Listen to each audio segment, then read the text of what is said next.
Continuamos en Perspectiva 7, gracias por estar con nosotros. Atención, 3 caras nuevas se incorporaron al gabinete ejecutivo en las carteras de Salud, Ambiente y de Planificación. Sin embargo, 2 de ellos fueron ya viceministros en meses anteriores. Conozcamos más sobre las nuevas autoridades designadas. Solo 3 cambios efectuó el presidente Daniel Noboa en el gabinete ejecutivo. Sin embargo, las 3 nuevas autoridades ya tenían experiencia en el gobierno. Mediante el decreto ejecutivo 7 designó a Juan Bernardo Sánchez, ex viceministro de Gobernanza del Ministerio de Salud, en sustitución de Edgar Lama. Sánchez está desde febrero como segunda autoridad de esa cartera de Estado y estuvo al frente de las acciones para controlar la tosferina. Y esta semana participó en el lanzamiento del manual para la intervención en el primer intento de suicidio, señalando la importancia de la salud mental. La segunda ministra en incorporarse al equipo de trabajo es María Luisa Cruz, que estará al mando del Ministerio de Ambiente en lugar de María Cristina Recalde. Cruz ocupó el viceministerio del Agua desde noviembre de 2023 y en su gestión regularizó 1.500 juntas de agua potable, actualizó los mapas de aguas subterráneas e impulsó proyectos para la gestión de recursos hídricos. Y en sus redes sociales, Cruz publicó: Hoy asumo con convicción y entereza el liderazgo del Ministerio de Ambiente. Cumpliremos los objetivos ambientales e hídricos en el nuevo Ecuador. Mientras que en la Secretaría de Planificación, mediante el Decreto Ejecutivo 14, se agradeció a Andrea Sánchez como secretaria encargada y se designó a Diana Ramírez Villasís, quien es ingeniera en gerencia y liderazgo. En 2021 fue gerenta de planificación en el Banco de Desarrollo, en 2022 directora del Patronato Municipal San José y según sus redes sociales, en el último tiempo habría estado en la Secretaría de Gestión de Riesgos. Ahora a cargo de la planificación, publicó: Presidente Daniel Noboa, es un honor integrarme a su equipo como Secretaria Nacional de Planificación. Asumo este desafío con responsabilidad y un firme compromiso con el país. Trabajaré para fortalecer una planificación eficiente y participativa, con visión a largo plazo. Con estas 3 incorporaciones, el equipo de ministros y secretarios de Estado para el periodo 2025-2029 quedó definido. Lautaro Andrade Castro, Noticias 7. Bueno, y lo que acabamos de ver, la continuidad en el gabinete y además con una mayoría en la Asamblea Nacional, el presidente Noboa tiene una oportunidad única para implementar su agenda. La relación con la Asamblea será crucial para aprobar reformas claves, lo que decíamos, seguridad, economía, justicia, entre otras. Las decisiones que tome el gobierno en los próximos meses serán determinantes, por supuesto, para consolidar su liderazgo y responder a las demandas ciudadanas. Señora asambleísta, lo que decíamos, está todo por hacerse y ahí está la colaboración de la Asamblea Nacional y también el presidente ha optado por la continuidad de sus ministros. Bueno, es un gabinete que se suma a los nuevos retos que tiene el país, que tiene este gobierno, y nosotros creemos que el presidente de la República ha escogido a los mejores perfiles y bueno, le ha dado continuidad a quienes ya han hecho un buen trabajo en las diferentes carteras y a quienes han estado en los viceministerios también los ha puesto ya al frente directamente de las carteras para que puedan seguir haciendo este trabajo de territorio que se ha visto en los ministerios. Son gente capacitada y que ahora va a estar a cargo de llevar esa política pública, de ejecutar estos presupuestos y por supuesto todo a beneficio de los ecuatorianos. Y más que todo ya saben, ya han estado en el puesto, han hecho gestión, ya saben la forma de trabajo que tiene el presidente de la República, conocen también el manejo de las instituciones y entonces no es empezar de cero, sino continuar lo que se ha venido haciendo. Continuar los procesos que ellos ya han venido enmarcando dentro de la gestión que vienen haciendo en el gabinete, están acompañando al presidente. Él fue claro también en su discurso al felicitar el trabajo que han venido haciendo y a todo lo que se han tenido que enfrentar al tener estos cargos en donde deben ejecutar los diferentes presupuestos y están también a la vista del ojo público, a vista de la oposición y siempre utilizando tal vez en la legislatura este tema de la fiscalización como una persecución política que se pudo ver en el periodo anterior y que de los cuales ellos han sido víctimas también, pero han tenido la fortaleza para seguir adelante, seguir trabajando y hoy son parte de este gabinete en donde esperamos todos que se puedan seguir trabajando y llegando a los ecuatorianos a través de esta obra pública, a través de ejecutar los presupuestos. Y lo que decíamos al final también con Pochun Lee, el tema de la inversión, el uso también de los recursos, porque decíamos, si se tiene plata pero no se utiliza, no pasa nada. Ese es el reto. También estamos ya con las conclusiones y las recomendaciones también del programa. Y creo que lo que no quiero que pierda el presidente es ese impulso que tiene, no perder ese impulso, ¿no? sabemos por experiencia, Antonio y yo, que ya estamos más viejitos, que la esperanza nace en las noches y muere en las mañanas, ¿no? Entonces, para no perder eso, que tengas impulso, que haga muy bien ese plan nacional de desarrollo, que nos diga dónde va a poner la plata para resolver los problemas de los ecuatorianos, que nos diga cómo va a armonizar también con los GATS estas políticas. Entonces, que no pierdas impulso, ¿no? Es algo así que empezamos una fase donde está todo preparado para que él pueda tener éxito. Correcto. Y algo que me quedó resonando ya en lo que fue la cobertura, la gestión de el presidente Guillermo Lasso en su momento, y reconocieron públicamente que en su gobierno no se escuchó a la gente, no escucharon las demandas, las necesidades de la gente. El presidente Daniel Noboa ha sido un hombre que ha estado en territorio, que ha conversado con la gente, con los GATS también. Ahí vemos que se ha hecho una importante gestión de obras, pero como dice Pochunli, ahí también habrá que seguir escuchando a la gente, qué es lo que la gente le va a decir en esos recorridos, seguir pues mojándose los zapatos, como dice, mojándose el poncho también, para no perder el horizonte. Antonio. La imagen es lo que le caracteriza al presidente Noboa. Y la nueva comunicación política es un patrimonio gigantesco que él tiene. Por eso es lo que es. Por eso ganó la presidencia de la República en una primera ocasión y por eso ha sido reelecto en una segunda ocasión o ha ganado por primera vez una presidencia completa. Tan importante, ¿no? Un margen tan importante porque para él la nueva comunicación política y la imagen ha sido fundamental. ¿Y qué es lo que él ha hecho? Ha tenido información de primera mano constantemente. ¿De dónde? De las encuestas de opinión bien hechas que le dicen qué es lo que piensa, qué es lo que siente, qué es lo que añora la gente. Y con esa información de encuestas cuantitativas y de grupos focales cualitativos, él ha construido una estrategia y esa estrategia se ha hecho visible en una estrategia de comunicación convencional para los medios de comunicación convencionales, pero también para las redes sociales. Entonces, Daniel Noboa, aparte de ser un personaje atípico, diferente, que habla, porque vele tú, habla diferente a los políticos tradicionales, actúa diferente a los políticos tradicionales, se comporta diferente a los políticos tradicionales. En su esencia no es el típico político de traje, corbata y mocasín. Es un ser humano común y corriente, que sabe hablar el idioma de la gente, no el idioma de los políticos. Por eso en su discurso inclusive él dijo, no somos descifrables para la política tradicional. Porque quienes estamos haciendo análisis político, periodistas, comunicadores, los círculos rojos, estamos acostumbrados a ver a los políticos viejos y tradicionales. Cuando Daniel Noboa no habla y comunica a través de los silencios, es mágico, porque no está haciendo lo que los políticos tradicionales quieren. Estar de mañana, tarde y noche en los medios de comunicación, en todos los canales, en todas las entrevistas, en todas las radios y en todas las redes sociales. Y intervenciones que son larguísimas, que nadie entiende. Cuando tú hablas, el ser humano, el cerebro del ser humano está capacitado para solamente concentrarse 14 minutos. La gente que está más interesada en un tema y el común de los ciudadanos, los jóvenes y demás, solamente ven 30 o un minuto, entre 30 segundos y un minuto de un video corto en YouTube. Y él sabe cómo comunicarse, cómo hablar. Así que la imagen de él es fundamental. Y esa imagen se traduce en que tenga el reconocimiento, el apoyo que el pueblo ecuatoriano le está entregando. Tiene todo para transformar este país. Muy bien, con eso nos quedamos. Queremos agradecer a nuestros invitados que han estado con nosotros en esta noche, en este programa. Y al final decir que el nuevo mandato de Daniel Noboa presenta entonces tanto retos como oportunidades para Ecuador. La capacidad del presidente será importante para enfrentar, por ejemplo, lo que habíamos dicho acá, la inseguridad, mejorar la economía y fortalecer también la institucionalidad. Y estos serán claves para el futuro del país. Nos reencontramos en Perspectiva 7 con más análisis y reflexión sobre los temas que marcan, por supuesto, la agenda nacional. Muchísimas gracias, será hasta la próxima.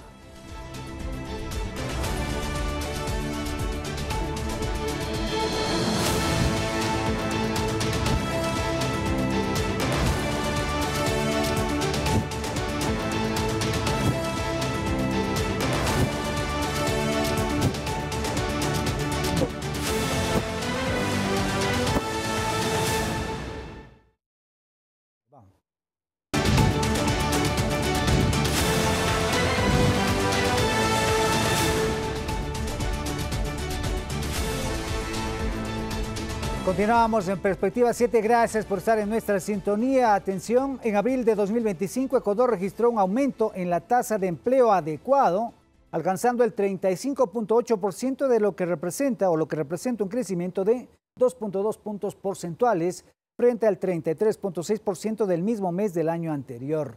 Los analistas consideran que esas cifras seguirán en aumento gracias a la confianza que ofrece el gobierno en su nueva etapa de gestión. Veamos. El informe fue publicado por el Instituto Nacional de Estadísticas y Censos INEC con el análisis del comportamiento del empleo el último año. Así, Ecuador registró un aumento en la tasa de empleo adecuado, alcanzando el 35.8%, lo que representa un crecimiento del 2.2% frente al 33.6% del mismo mes del año anterior. La población económicamente activa estaba en más o menos unos 3.800.000. Vamos a subir alrededor de 3.900 o 4 millones de empleados, digamos, con las garantías que determina la ley. Se explica que este aumento es una señal alentadora cuando existen expectativas de nuevas inversiones tanto públicas como privadas para los próximos años. Hay confianza en el gobierno, en el manejo de las políticas públicas y de hecho pues ya se está reactivando la inversión y la reinversión en el Ecuador. Aspiramos que tengamos alrededor de unos 1.500 o 2.000 millones hasta diciembre del presente año. En cuanto al desempleo, los datos del INE lo ubican en 3.6%, prácticamente sin variación, mientras que el sector informal se ubica en el 54.1%. Los analistas sostienen que las políticas de crédito del gobierno permitirán enfrentar esa situación y generar nuevas fuentes de trabajo. Que cualquier emprendedor, cualquier joven puede acceder y, digamos, con mejores alternativas de empleo, con mejores alternativas de inversión y con un mejor bienestar para ya no esperando solamente el empleo público. El actual gobierno enfrenta el reto de transformar estas cifras en oportunidades durante los próximos 4 años. Rommel Garzón, Noticias 7. Bueno, y como vemos en el ámbito económico, el gobierno de Daniel Noboa ha logrado ciertos avances significativos. La tasa de empleo adecuado o empleo pleno se ubica en el 35.8% en abril 2025, mostrando una mejora importante respecto al año anterior. Además, el riesgo país de Ecuador cayó por debajo de los 1.000 puntos en mayo, alcanzando también los 995 puntos, lo que indica una mayor confianza de los mercados internacionales en la economía ecuatoriana. Sin embargo, persisten también otros desafíos significativos en este ámbito. Vamos a darle la palabra a Po-Chun Lee, que es también experto, analista financiero, también y económico, para decir qué nos dicen estos números, qué es lo que está pasando en el Ecuador. Nuevamente. Bueno, el riesgo país ha bajado 900 puntos, que implica que si mañana tenemos que colocar bonos, tendríamos que pagar básicamente un 9% más lo que cuesta el dinero, que sería 13%, que aún es muy caro. El FMI también nos acaba de visitar, lo que estuvo en la investidura, y creo que nos va a calificar y nos va a dar la plata de estos préstamos de los 4.000 millones que tuvimos. Esos 500 millones va a llegar. Sin embargo, la mayoría de esa deuda es para pagar deuda. Entonces tenemos otros retos, ¿no? El presidente también habló sobre focalizar los subsidios al diésel, ¿sí? Y ese es un tema que se lo puede arreglar tecnológicamente.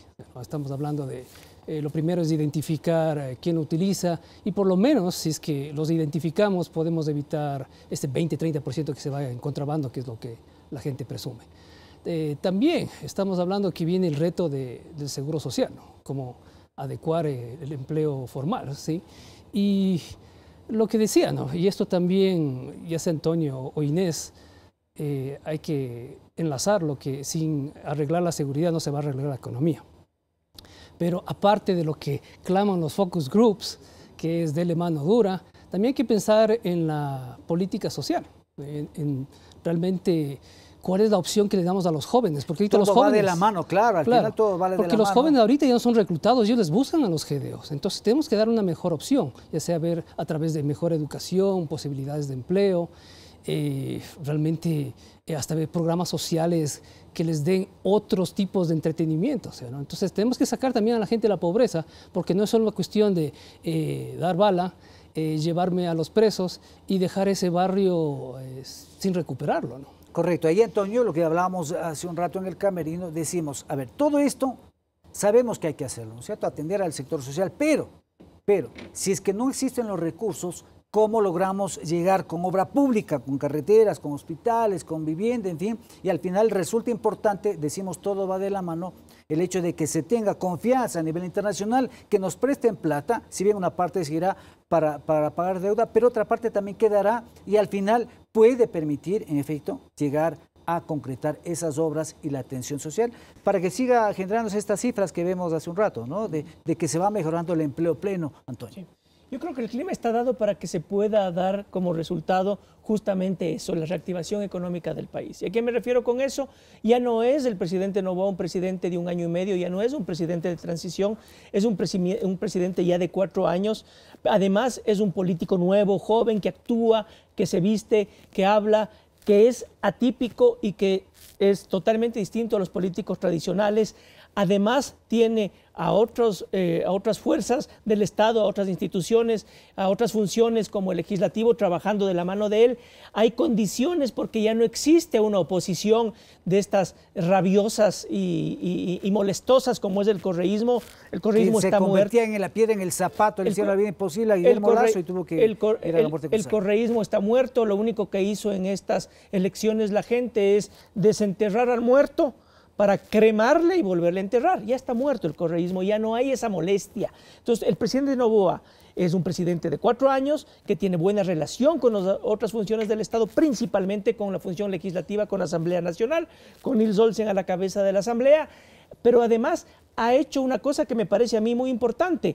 Cuando ganó la presidencia hizo una visita a Europa y Asia. Ajá. Y creo yo que lo fundamental para poder reactivar la economía es que exista la capacidad de traer nuevas inversiones, de que la gente pueda confiar en el Ecuador, que vea un país en donde se pone mano dura a la inseguridad, pero que además haya un país en donde ya no hay molestias de grupos que atormentan, que joden en materia política, ya no existe el correísmo. Y hay 2 temas que a mí me interesan mucho y creo yo que el país tiene que estar expectante y el gobierno tiene que poner mucho énfasis a aquello.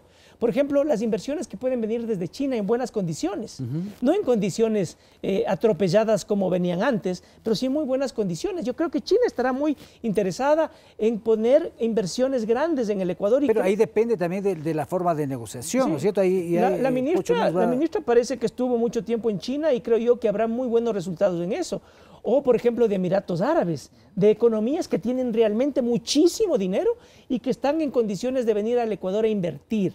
Y esa inversión va a dar como resultado el trabajo, el empleo, que es un tema que ha venido mortificando mucho a la población. Exacto. A ver lo que dice Antonio, vamos a darle más adelantito la palabra a Inés, pero me parece importante, con la experiencia que tiene Pochunli, lo que está diciendo Antonio. Es decir, hay posibilidades de inversión, está todo por hacerse, todavía hay mucho por hacer en el país. Claro, China puede ayudar especialmente en todo lo que es paneles solares, porque básicamente tiene un monopolio, producen el 77% de todos los paneles solares. Y hay que entender y aquí, también, imagínense que estamos aquí en plena línea ecuatorial del mundo, claro. Sí. O sea, yo creo que alguna ordenanza municipal tiene que decir, todos edificios tienen que tener paneles solares, ¿no? Imagínense, sería fantástico, ¿no? Fantástico, claro. Sí, pero China puede ayudar solo porque tiene eso. Y creo que también es bueno hablar de que en China es muy importante la relación personal que tenga, ¿sí? ¿no? Entonces, por ejemplo, Jiangsu, que es donde yo estudié y me gradué, es uno de los mayores productores, ¿sí? Entonces, hay muy buenas conexiones que se puede hacer allá para atraer estos paneles que nadie los hace más baratos y mejores. Correcto, pero está también lo que decía Antonio, el tema de los recursos también que nos pueden prestar para obra pública, que es la mayor generadora de empleo también. Claro, lo que tiene depende de las condiciones. Siempre decimos, sí, las condiciones en las que no hipotecar el petróleo de aquí a 10, 20 años y lanzar la pelota de los problemas del siguiente gobierno, tampoco. El presidente también viene de la producción, ¿sí? ¿no? Él es un exportador productor, entonces tiene una muy buena idea de que lo que exportamos es materia prima y que tenemos que darle ese valor agregado. Entonces eso también hay que trabajar. Yo sé que esto toma 20, 25 años, usted no se vuelve exportador bananero y quiere ser Samsung mañana. Entonces, pero hay que trabajar en esa política pública que institucionalice los procesos productivos. Y es el ejemplo del Asia, ¿no? Realmente lo que no cuentan, y es una historia escondida, es que el gobierno está muy involucrado en la producción de su país estratégicamente. Ese ha sido el secreto. El Ministerio de Producción, llamémosle de ya, sabía, por ejemplo, exactamente cuál era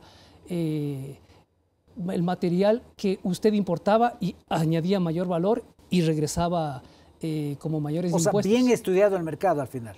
Es muy bien estudiar el mercado y saber qué hacen sus productores, porque también hay la trampa, ¿no? De que ponen la plata afuera, no la traen de vuelta, o exageran, por ejemplo, el valor agregado que ellos tienen, sino que usted hace, digamos, trae tela, hace camisas, pero ¿cuál es el valor agregado de camisas, ¿no? El suyo, y ahí poner una ponderación para cuando usted pida ese impuesto del IVA de vuelta, no le den todito, sino solo lo que usted tiene por agregado. Y mejores prácticas, traer mejor tecnología también es parte de eso. Y decirles, ¿no? Que si quiero los incentivos tributarios, tienes que producir más, tienes que producir mejor y tienes que adaptar y adoptar tecnología más nueva. Correcto. A ver, Inés, con todo esto que estamos analizando con Antonio y con Pochunli también, ¿qué decir frente a lo que también necesita el país? Por ejemplo, según los datos, el año 2024, Ecuador recibió apenas 232 millones de dólares en inversión extranjera directa. A diferencia, estuve hablando con Víctor Galván, el economista de la nota, y él señalaba que, por ejemplo, Colombia tenía creo que 12.000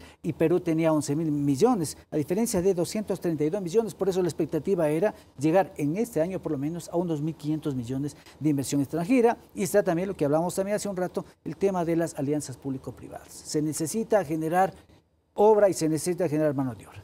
Claro, y bueno, yo concuerdo que estamos en un ambiente en el donde se puede generar este tipo de confianza para justamente tener estas alianzas y las condiciones, por supuesto, ¿no? Y aquí sí me gustaría puntualizar en el tema del riesgo país, que hoy al 20 de mayo estábamos con 995 puntos, el más bajo que tuvimos fue en febrero, cuando el presidente ganó en primera vuelta, donde tuvimos 903 puntos, y esas son condiciones que se van dando para que la inversión extranjera, para que las alianzas público-privadas puedan prosperar. También hablemos del récord histórico en ventas, que eso es importante y que no se ha estado hablando, que hemos tenido en el primer trimestre un 7.4 más de lo anterior y del año anterior. Eso también es importante. ¿Y cuánto está recaudando el Servicio de Rentas Internas? Ha recaudado más de 7.600 millones de dólares. La economía va avanzando, pero sí es importante que la seguridad nacional se encuentre también controlada para que pueda haber esta inversión extranjera y para que los ciudadanos también se sientan seguros de ir a trabajar, de invertir, de emprender. Somos un país de emprendedores. A los ecuatorianos nos gusta emprender, pero siempre y cuando tengamos las condiciones para hacerlo. Correcto, y ahí también está, decíamos, abierta la puerta de esta gira internacional que tuvo el presidente para precisamente buscar nuevos mecanismos de inversión. Por ejemplo, hablando del tema energético, entiendo que hay interés de grupos españoles también para invertir, privados españoles para invertir en temas de generación eléctrica, de generación energética. No sé si usted tiene otros datos, señor Pochunli. Bueno, creo que tenemos que esperar. Cuando hablamos de inversión extranjera hay que crear las condiciones, como decía Inés. Pero hablamos de confianza, al final decimos, ¿no es cierto? Primero es seguridad jurídica, ¿no? De cajón es seguridad jurídica, ¿sí? Y lo más básico... Y física. Sí. Y ahora física también, claro, física, al final, claro. Sí. Y prima la física. Claro. Entonces, lo mínimo que podemos pedir es, o decirles, mire, si usted entra con este régimen tributario, usted sale con ese régimen tributario. Para que cuando el gobierno que venga, no me venga que ahorita les vamos a caer con otro impuesto, 10 impuestos más, 10 condiciones más. Creo que eso... Las reglas claras. La regla más clara es, si tú entraste con esta, digamos... régimen tributario, tú sales con este régimen tributario. Cualquier gobierno que venga no te puede caer con lo que no esté en estas reglas. Eso de cajón ya nos ayudaría, ¿sí? ¿No? Esa es una condición. La otra condición ¿Eso dependerá también de la Asamblea? Claro. Claro, de las normativas y el marco Entonces jurídico ahí se estable. necesita una mayoría que esté sintonizada, decimos, con el Ejecutivo. Correcto. La otra condición es tener la infraestructura básica, ¿no? Por eso es que la inversión pública es importante. O sea, no podemos no tener los puertos, las carreteras, la energía básica para que puedan producir. Y la otra también es la mano de obra. Por eso es importante también la política de educación. Debemos tener la mano de obra. Capacitación. Sí, para que el inversor diga, mire, allí tengo una mano de obra excelente que me puede ayudar, ¿no? China vivió de eso, ¿no? De tener una mano de obra disciplinada y relativamente barata. Ellos estaban dispuestos a trabajar de lunes a sábado, domingo es descanso, pero realmente tiene que usar lavar la ropa en el dormitorio, ¿sí? Y esa ha sido el secreto de China, ¿no? Tener un pueblo muy trabajador que realmente, si lo piensa, es la sangre y el sudor de todo un pueblo que nos da esas baratijas, chucherías que compramos, ¿no? Así es. Pero de ahí salió realmente ese progreso, ¿no? De un sacrificio que una generación lo hizo, ¿no? Correcto. Y en el tema social, retomando el tema social con Antonio, A ver, estamos hablando de la capacitación, de la formación, que tiene que ver mano de obra calificada, no solamente los obreros, sino gente que vaya ahora con las nuevas tecnologías. Estamos hablando de inteligencia artificial y todo esto. El gobierno también le ha apostado, en el ámbito social, digo, al tema educativo, a la reforma curricular. Se van dando pasos importantes con las decisiones curriculares. Está también el tema de las becas, que son importantes también para que la ciudadanía, para que los jóvenes puedan optar por carreras técnicas, tecnológicas, también no solamente las carreras tradicionales universitarias, sino también con el nuevo conocimiento que se está generando actualmente. Eso también es importante para, en este caso, alejar a los jóvenes de todas estas posibilidades de estar en estos grupos armados, en fin, y todo el crimen organizado, Antonio. O sea, ese tema es básico, fundamental en el mundo entero, no es una cuestión ya solamente del Ecuador y del presidente Noboa, es una necesidad, es una prioridad y es básico y fundamental. No es gasto, es inversión. No, es básico y fundamental que la educación cambie de criterio en lo público más que en lo privado. En lo privado, por suerte, existen universidades que están a tono con los nuevos tiempos. A mí me preocupa mucho la educación pública, no solamente de escuelas y colegios, sino de las universidades, que se están quedando atrás con respecto a nuestros vecinos, con respecto al propio continente y al mundo entero. ¿Y a qué me refiero? El 75% de las carreras que hoy conocemos, que hoy existen, en 10 años ya no van a existir. Y todo va cambiando. Y dentro de 10 años habrán un 75% de nuevas carreras que desconocemos que existan en el futuro. Entonces, si seguimos preparando abogados, yo soy abogado, ya no sirve para nada. La inteligencia artificial te hace absolutamente todo. Te hace escritos. Pero habrá necesidad, digo yo, de abogados, porque están las leyes, claro, para aplicar las leyes, pero en otras condiciones. En otras condiciones. Formación, los propios médicos, otras habilidades. Los propios médicos que hoy no apliquen inteligencia artificial se están quedando. Entonces, ¿qué estamos haciendo con respecto a la educación? Educando a los mismos que después de 10 años no van a tener trabajo. Médicos, abogados, arquitectos, economistas. Todas las carreras, como te digo, casi todas, el 75% van a desaparecer. Entonces, es un tema fundamental, importante, y lo estamos dejando atrás. No estamos pensando que el mundo, la tecnología, la ciencia se nos está viniendo encima. Y el rato que esa ciencia y tecnología esté copada, esté dominando el mundo, ¿qué va a pasar de países que no se han puesto a trabajar en materia de educación? Claro, ahí va también con Pochon Lee, digo yo, el tema de la digitalización del Estado. Hay esfuerzos para avanzar con ese tema en el ámbito de la salud, en el ámbito educativo también, en el ámbito de la gestión misma del Estado, y para eso se necesitará elementos preparados. Yo lo siento como docente, ¿no? De que mi trabajo se vuelve más irrelevante y realmente mi enfoque debería irse más hacia la investigación, ¿no? La creación de conocimientos. Es creo que la única salvación para un docente hoy en día, porque hoy en día con la inteligencia artificial, como decía Antonio, ya nos la hace todo. Yo creo que a futuro la gente ya no va a ir a las universidades a educarse, sino va a sacar certificaciones para usar estas tecnologías. Perdón que le interrumpa. Sí. ¿Cuánto calculas tú que va a tomar para que ya no vayan los estudiantes de una universidad? Yo lo veo muy pronto. ¿Sí? Pronto, ¿qué es? ¿5 o 10 años? No, es que usted vaya a aprender con los mejores, ¿sí? Lo que pasa con la inteligencia artificial es que va a haber una abundancia de inteligencia. ¿Qué significa eso? Que va a haber buena información, buenos consejos, hasta buenos consejos medicina. Entonces, el humano casi, al menos en inteligencia, no. Lo que sí debemos enseñarles, por eso investigación es importante, es a cómo comandar, a decir, bueno, cómo junto a los mensajes. ¿Qué investigar? ¿Qué investigar? Eso no te hace por el momento no te la hace la inteligencia. Y de ahí, no, si queremos hablar de Matrix y que sea peligroso esto, lo que no sabemos es que está aprendiendo la inteligencia artificial de nosotros, ¿no? Claro, sí, bueno, vamos a hacer una nueva pausa, le doy la palabra a Inés. Continuamos pues luego de este corte comercial con nuestro programa de hoy en Perspectiva 7, Gobierno y Gobernabilidad del presidente Daniel Noboa. Ya venimos.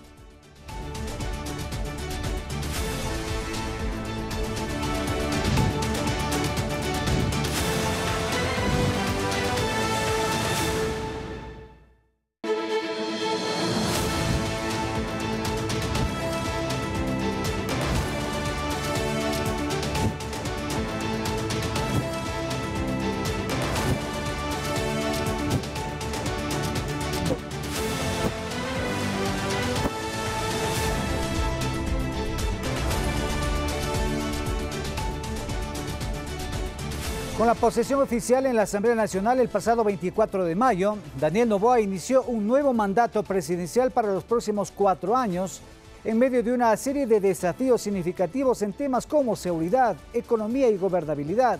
Pero también se abren una serie de oportunidades para generar, por ejemplo, nuevas inversiones, impulsar el empleo y recuperar también el tejido social, para lo cual se han venido marcando las bases durante el último año y medio de la primera parte de su gestión. Con una mayoría legislativa y el respaldo de diversos sectores, el presidente busca consolidar su proyecto político en un contexto nacional e internacional complejo. Con esas premisas iniciales le damos la más cordial bienvenida a su programa Perspectiva 7. En nuestro programa de hoy, Gobierno y Gobernabilidad del presidente Noboa. Iniciamos.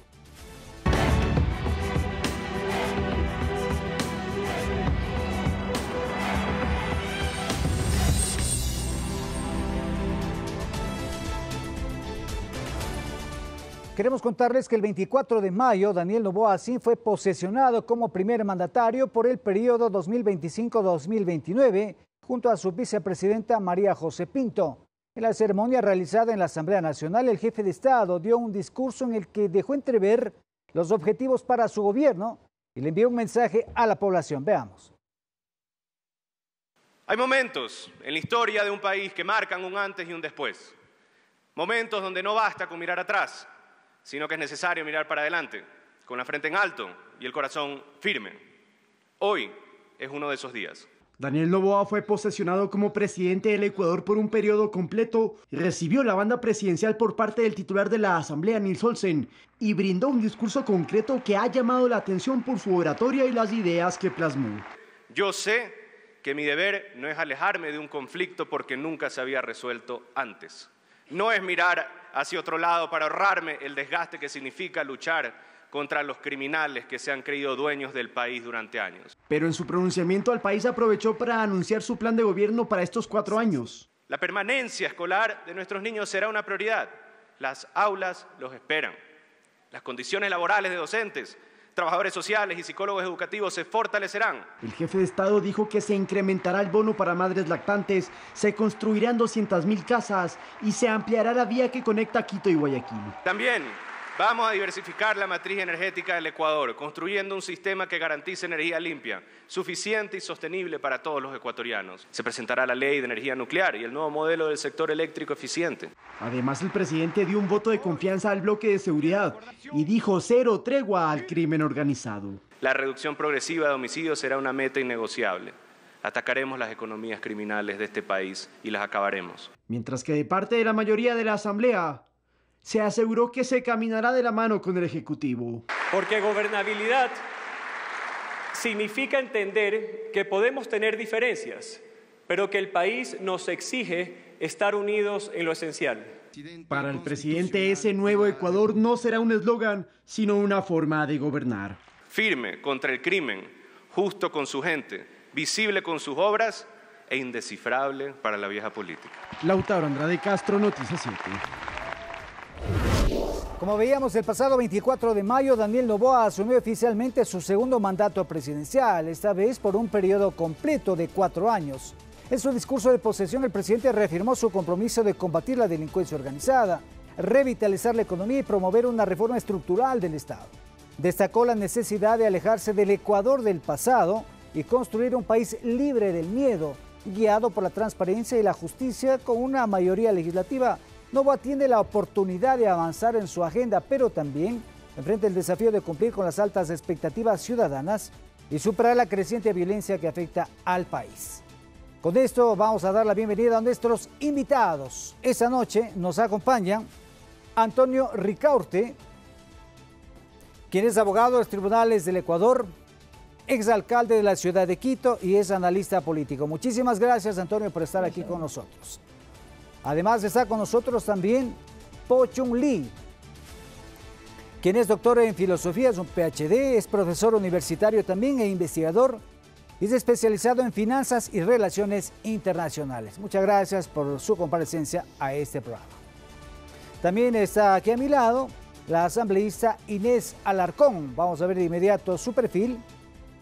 Ella es presidenta de la Comisión de Seguridad de la Asamblea Nacional del 2025-2027. Ha liderado organizaciones sociales como COCARAE y CONFOCASE. Además, es licenciada en Administración de Empresas. Muchísimas gracias por estar aquí. Bueno, ya planteado el tema y ya una vez revisado pues el video, queremos iniciar la conversación con la asambleísta, un poco las expectativas que se centran frente a este inicio de un nuevo periodo presidencial, en este caso, ya de 4 años, un periodo completo del presidente Daniel Noboa. Muchísimas gracias por estar aquí, bienvenida. Buenas noches, un saludo atento a todos quienes hoy compartimos este espacio y sobre todo a la audiencia que nos escucha. En efecto, el presidente de la República el 24 de mayo ya asumió las funciones. Yo creo que hay aspectos claves que él supo manifestar el día de la posesión, como por ejemplo la lucha contra las mafias, la recuperación del Estado, la seguridad, el respaldo a las fuerzas del orden también, que es importante, la justicia social y devolverle la dignidad ciudadana a los ecuatorianos. Creo que esos son 3 puntos importantes que yo podría resaltar del discurso del presidente de la República, en donde dejó claro que seguimos en pie de lucha contra las mafias y por eso también podemos ver que dentro de las primeras acciones que él ha tomado es enviar a la Asamblea Nacional un proyecto urgente económico en donde claramente se ve que seguimos actuando en contra de las mafias y los grupos de delincuencia organizada. Eso antes también de asumir, antes de este evento que estamos viendo allí en imágenes de la posesión oficial, mandó el proyecto de ley, es decir que el trabajo continúa, no se ha detenido y más bien está enfocado precisamente en este proyecto de ley económica para desarticular la economía criminal vinculada al conflicto armado interno, ahora Ley de Solidaridad Nacional. Correcto, y bueno, el nombre de Solidaridad Nacional viene porque trabajamos como una corresponsabilidad entre el sector público y el sector privado, en donde lo que se busca es esto, reestructurar a nuestro país y la propuesta que transforma y la que envía el presidente es esto, no todos somos corresponsables y todos debemos de encontrar la forma de luchar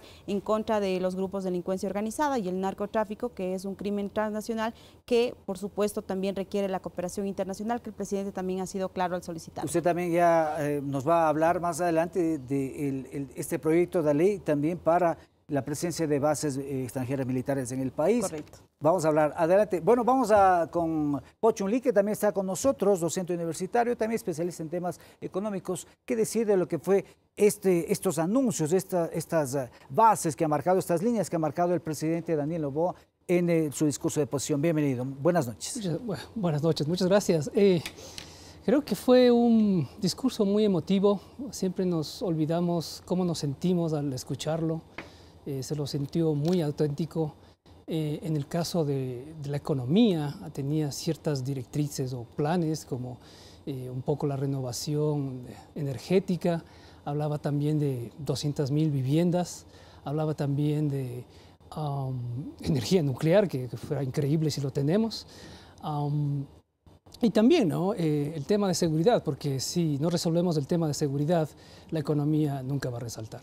Correcto, y ahí habrá que ver también cómo se van cristalizando todas estas expectativas. Es importante tener una mayoría legislativa. Hablando del proyecto, de ese proyecto de ley de energía nuclear también, al final se tiene que ir trabajando a mediano y largo plazo. Hay otras acciones a corto plazo también, pero trabajar también pensando en el futuro.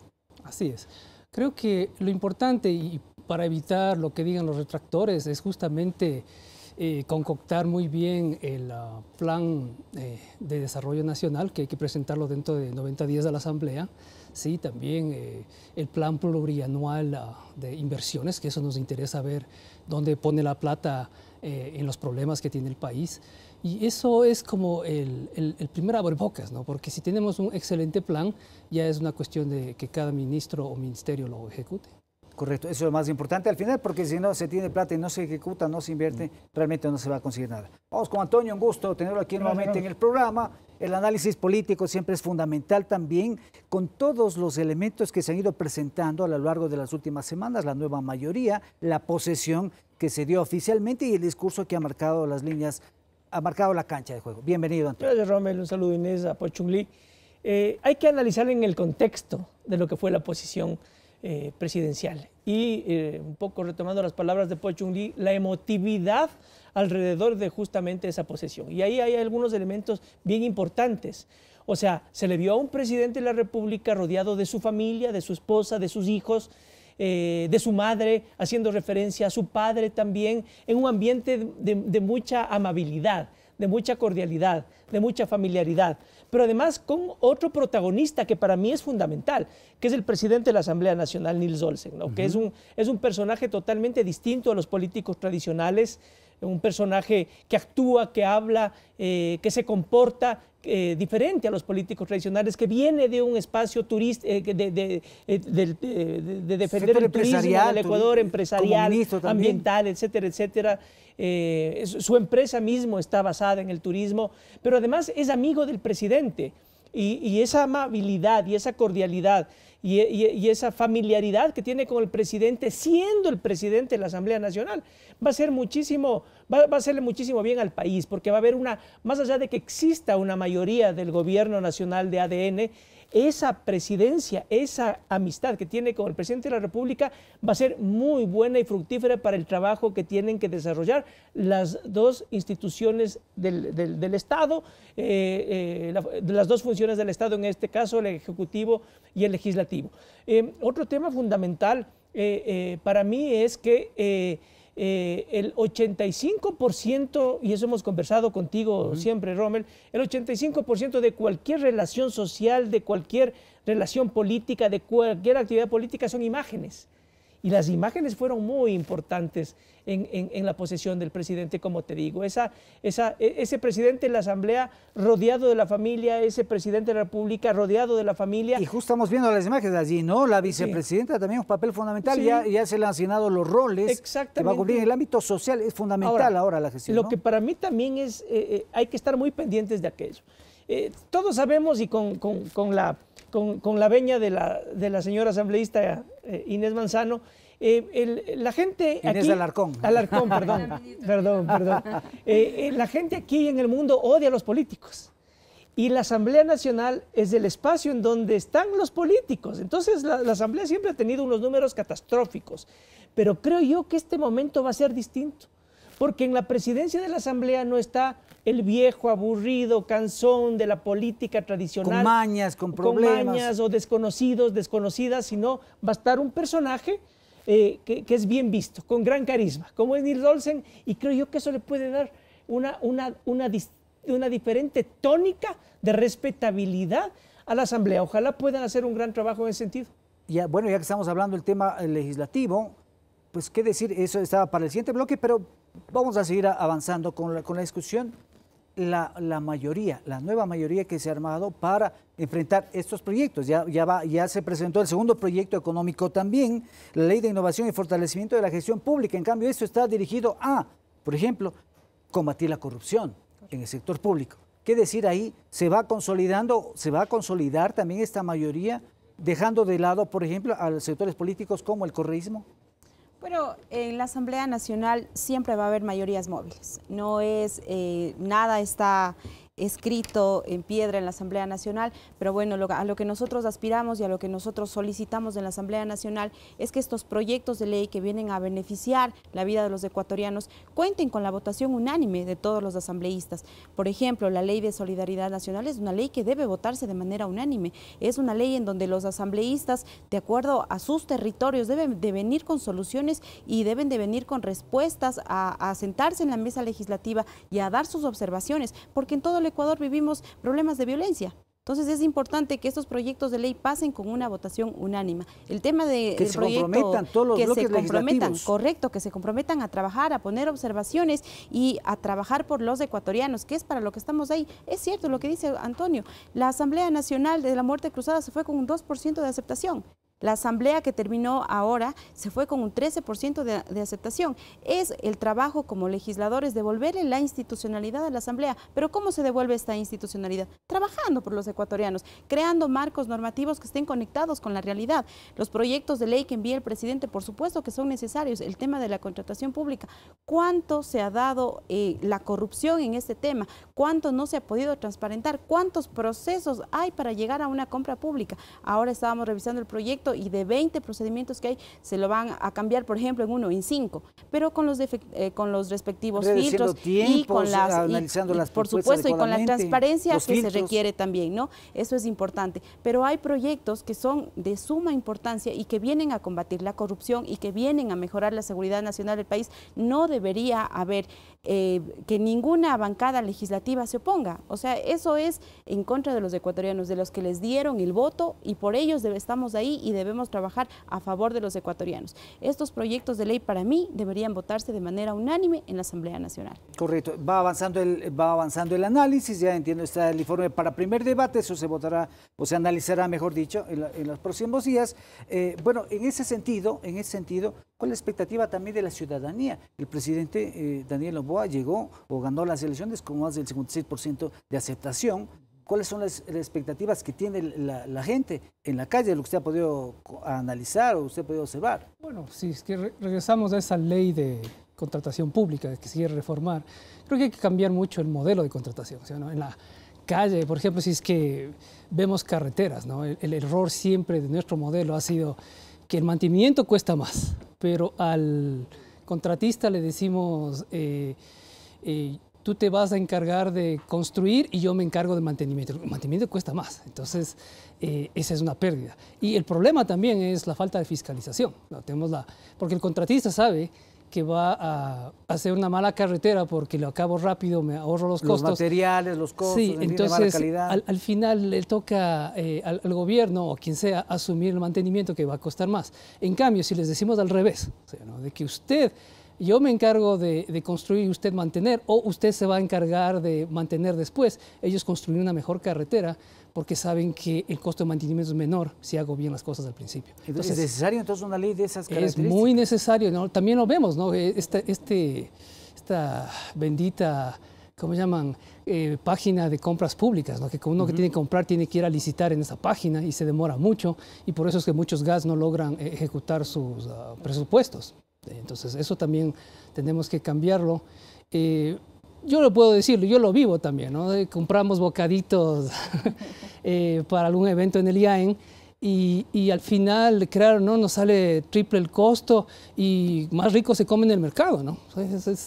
Así acaba siendo al final esas compras también. Pero esos son los retos entonces de la administración del Estado, de la administración de la cosa pública. Pero ahí volvemos nuevamente, como decía Antonio, tiene que haber una sinergia, tiene que haber una sintonía con lo que propone el gobierno, en este caso, con lo que debe aprobar la Asamblea, porque al final siempre queda la posibilidad del veto, o sea, el veto parcial o el veto total, en fin, el Ejecutivo se convierte en un colegislador. Pero entonces allí van las prioridades ahora que ya el presidente Daniel Noboa tiene un ejercicio de año y medio aproximadamente, entonces ya sabe cómo funciona el manejo, la administración del Estado, y eso le puede dar también un plus para saber por dónde dirigir las acciones, Antonio. Con un elemento adicional, si es que el 56% de la población votó por el presidente Noboa, le dieron la oportunidad de ser presidente con esa gran diferencia de votos, pero además también le entregaron una asamblea que pueda legislar y que pueda trabajar de la mano del presidente de la República, porque hay un elemento adicional. Hoy, el 65% de la población ecuatoriana le está pidiendo al presidente de la República que se vaya con todo. ¿Y que se vaya con todo en qué sentido? La gente dice que ya ganó el presidente, ya ganó con una diferencia muy grande y que tiene que hacer lo que esté a su alcance para que no quede piedra sobre piedra con respecto a la política y a los políticos tradicionales, que no quede resquicio de correísmo, así dice la gente en grupos focales que hemos tenido acceso y que hemos conocido, Focus Group, quieren que arrase con toda posibilidad de aparecimiento o de resquicio del correísmo, pero además en un tema tan sensible para esta población, para el Ecuador, que es la inseguridad, le está pidiendo la gente que arrase con el crimen organizado. Inés, que está presidiendo la Comisión de Seguridad tiene que saber también este dato, que el 65% de la población está pidiendo que el presidente Noboa arrase con el crimen organizado. Esa es una de las prioridades básicas, pero urgentes. Que arrase, la gente... Pero el presidente también se ha dado muestras y Sí, se ha avanzado en el tema del bloque de seguridad. En fin, los operativos todos los días reportamos aquí en los espacios de noticias. En efecto, los resultados de estos operativos. Te digo con qué palabras se refiere la gente en los grupos vocales. Que el presidente se vaya con todas las armas que la gente quiere que haya.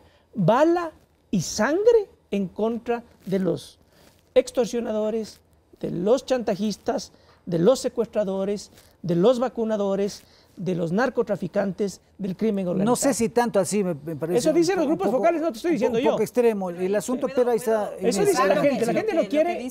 La gente no quiere. Es cierto, la expectativa de la gente en las calles. La principal preocupación de los ecuatorianos es la seguridad. Después sigue el empleo, después sigue salud, educación, pero la principal preocupación es la seguridad, porque sin seguridad no podemos desarrollarnos económicamente, sin seguridad no tenemos inversión extranjera, y por eso es tan importante que el presidente, y así lo ha venido haciendo, enfoque las primeras acciones en temas de seguridad. Y es lo que se está haciendo ahora. Y es lo que se está haciendo y es en lo que se está trabajando desde el Ejecutivo y ahora a través del Legislativo. Sobre el tema de la cooperación, se ha hablado ya, ha habido algunos anuncios que va a venir cooperación internacional en temas militares, en temas de apoyo logístico, en fin, como cooperación internacional también, aparte del trámite de la ley esta de la presencia de bases militares extranjeras en el país. Bueno, sí, la reforma a la Constitución del artículo 5 hay que trabajarla. Ahora no contamos con los votos, hoy, como está la Asamblea, no contamos con los votos para esa reforma constitucional, pero bueno, sí hemos tenido la cooperación internacional. Varios países han llegado a nuestro país para aportar con tecnología, para aportar con capacitación, y eso es importante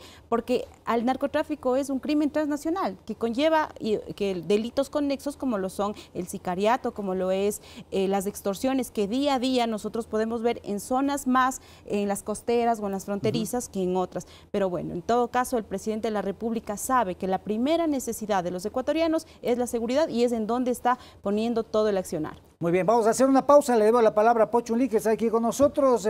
Ya regresamos aquí en nuestro programa Perspectiva 7, Gobierno y Gobernabilidad del presidente Daniel Noboa. Ya venimos.